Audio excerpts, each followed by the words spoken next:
Hello everyone, my name is Dorian and welcome to Season 3 2021. We are with the Porsche GT3R at Road Atlanta, and I'm just going to show you guys the lap real quick, and then we're going to go over it corner by corner. Usually I'll use VRS or Apex setups. This time I was using medium downforce sprint, this fixed setup. It's going to be on the GT3 fixed series. The reason for that is because no one has made setups yet, so lap times could improve over the week when people use, more competitive setups, but so far it feels pretty good.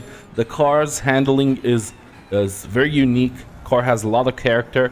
You're gonna have to figure it out, for yourself as you drive it. Very different on low speed and high speed corners. I'm gonna talk about it throughout the guide, so I hope you guys enjoy it. Let's get on the track.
Okay, so we're coming up to turn number 1. Let's look for a braking point. It's going to be past the 100, but before the grass ends here and merges into the tarmac.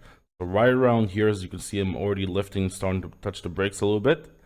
And I'm going to be very gentle with the brakes and the throttle and my wheel throughout this track. So yeah, it really depends on what sort of corner you're going into. Any high-speed corner with this car, any altitude changes, sudden changes in altitude, you're gonna have to be very, very precise, very gentle. You're not gonna be able to go aggressive like you could maybe with the BMW or the Mercedes, or even the Lambo. Sometimes this car requires a lot of precision, and I'm gonna squeeze into the brakes. I'm not gonna slam the brakes here because I don't want the the weight shift to be too abrupt. 50%. Staying in 5th gear for a little bit, hugging the white line, and only starting to turn in quite late. Very important to turn in late here. Not too late, but you want to turn in late. I just downshifted into 4th gear, and I'm trail braking, not all the way into the curb, but pretty much all the way here. Letting the car go neutral for a little bit, finding the spot where I can start accelerating back out again, and I'm going to be very smooth about it. Let's check it out in slow motion for a sec. You can see I'm just squeezing the throttle all the way to the outside. Well, not all the way to the outside. It's very important not to let the car wash out here. Leave about our car width worth of track here. It's dirty. There's way less grip, and you're not going to have a good line for the next corner. Now here, you can see I'm already starting to lift very early as I go up the hill. Look at this tree for a reference.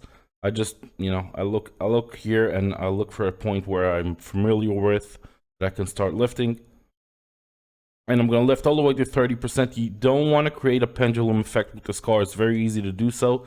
So even when you lift, you don't want to lift altogether. Never be too abrupt with the weight transfers.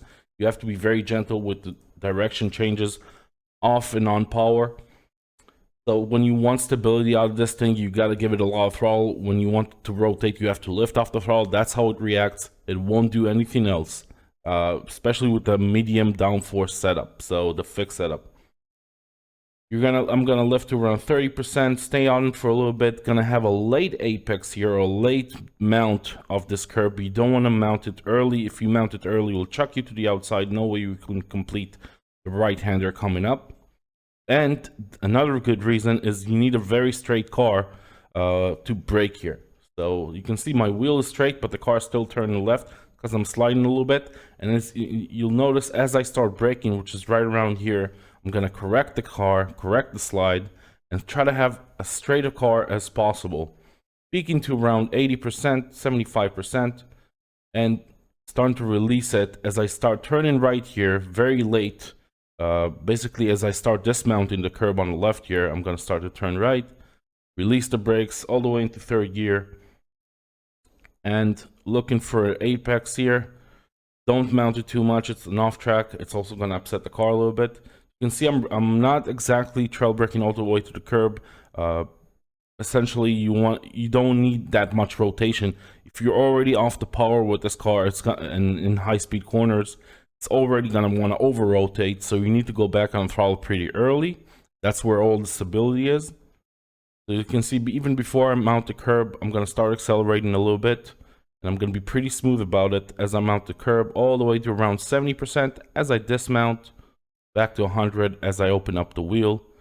And from this point on, I'm just going to hug the inside curb because the car will have a tendency, as you're going flat out, will have a tendency to understeer. So this inside curb is going to give you a little bit of rotation. Some cars, some GT3s don't like that. This car loves it.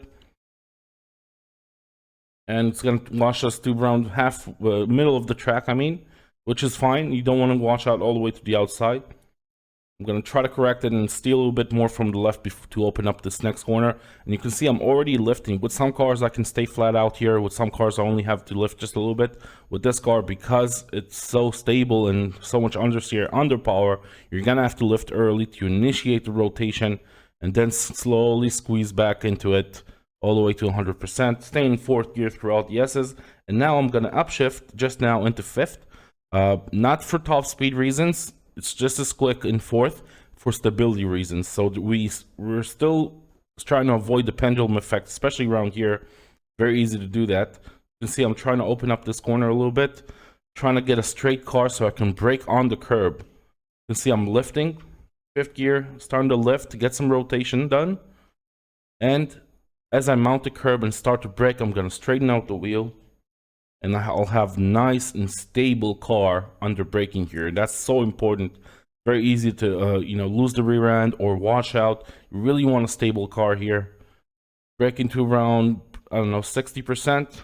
Downshifting into fourth now, and late into third just now. You can mount this curb on the left. You don't want to mount it too early. So if you end up with your left front right around here, that's no bueno. That's gonna chuck you out.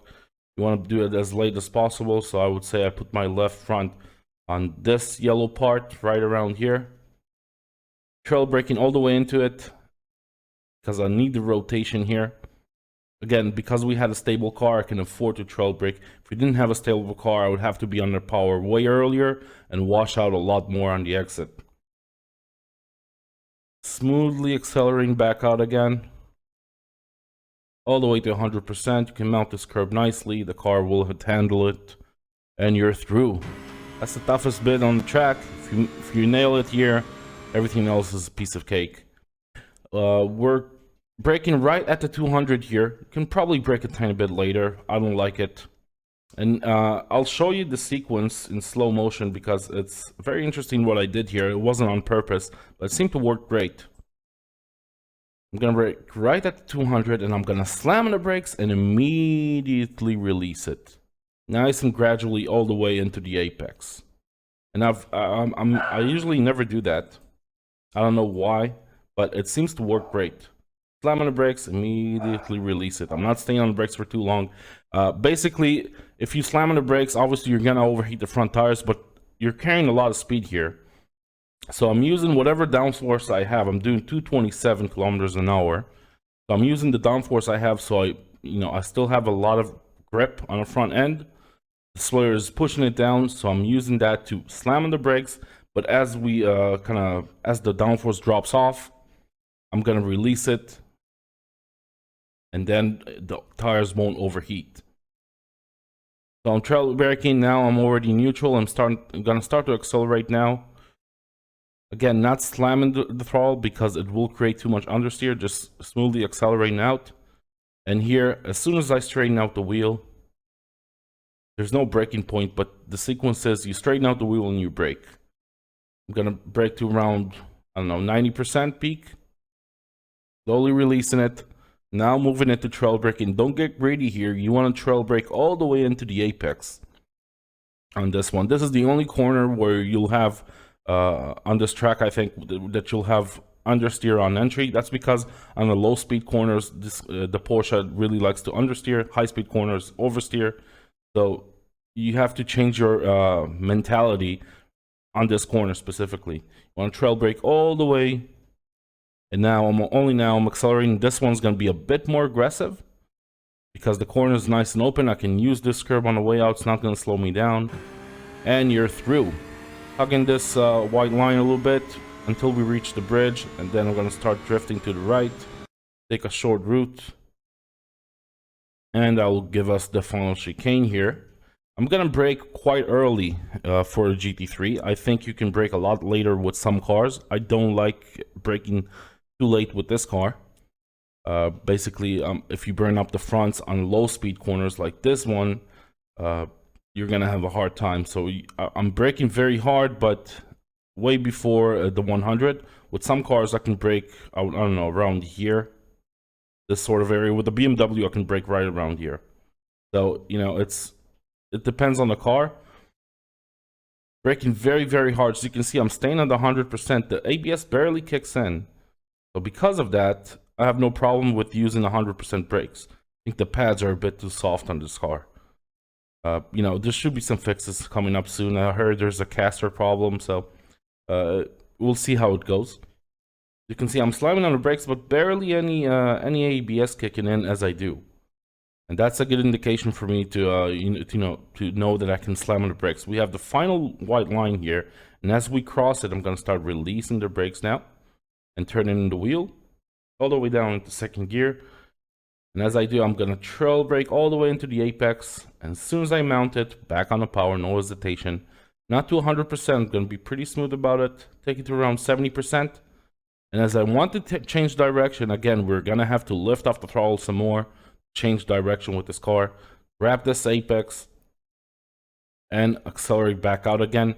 Don't accelerate too aggressively here. The car always understeers here. It's the most stable car in the world on this corner exit. A lot of cars have a tendency to snap or, you know, start to lose the rear end. This car is just plowing through this corner. So you really have to be smooth on your acceleration and take advantage of that and use all of the track that's available to you. Upshifting to third now. Taking a short route, grabbing that apex, and now letting the car wash out to the outside. Let it go wide to open up this corner. And we're through. That's gonna give us a 118.359. Hope you guys enjoyed this track guide. If you did, leave a like. If you want to see more track guides and race videos, then subscribe to the channel. I'll see you guys in the next video. Bye bye.